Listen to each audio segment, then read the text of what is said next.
Zee 24 तासच्या दणक्यानंतर शासनाला जाग आलेली आहे। शासनाची दत्तूला 5 लाखांची आर्थिक मदत होणार आहे। पैसे नसल्यामुळे दत्तूवर हॉटेल सोडण्याची वेळ आली होती, मात्र आता शासनानं निर्णय घेतलेला आहे। रिओ ऑलिम्पिकमध्ये दत्तूची रोईंगसाठी निवड झालेली आहे। आणखी सविस्तर माहिती जाणून घेऊया।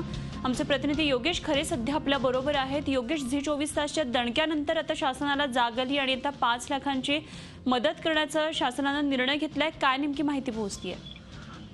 अनुपमा, दत्तू भोकनळ याला ज्या काही आर्थिक अडचणी होत्या त्या आर्थिक अडचणींमुळे दत्तू हा बेजार झालेला होता। अमेरिकेमध्ये तो होता आणि गेल्या 2 महिन्यापासून तो राज्य सरकारला 5 लाख रुपये देण्याची याचना करत होता। त्याने अनेक ठिकाणी अर्ज केले, मात्र त्याला मदत देण्याची जी आहे ती तरतूद नसल्याचं असं सांगत त्याला ती मदत नाकारण्यात आली।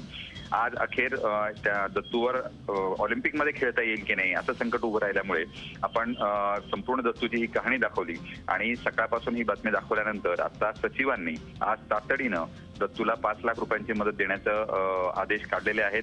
त्यांनी तसं पत्र हे आपल्यापर्यंत पोहोचवलेलं आहे आणि त्यामुळे सोमवारपर्यंत ही मदत त्याला मिळेल असं शासनाने आश्वासन दिलं।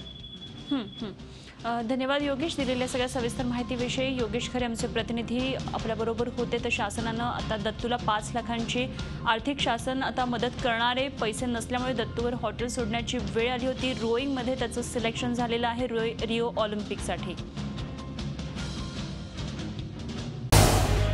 झी 24 तास रहा एक पाऊल पुढे।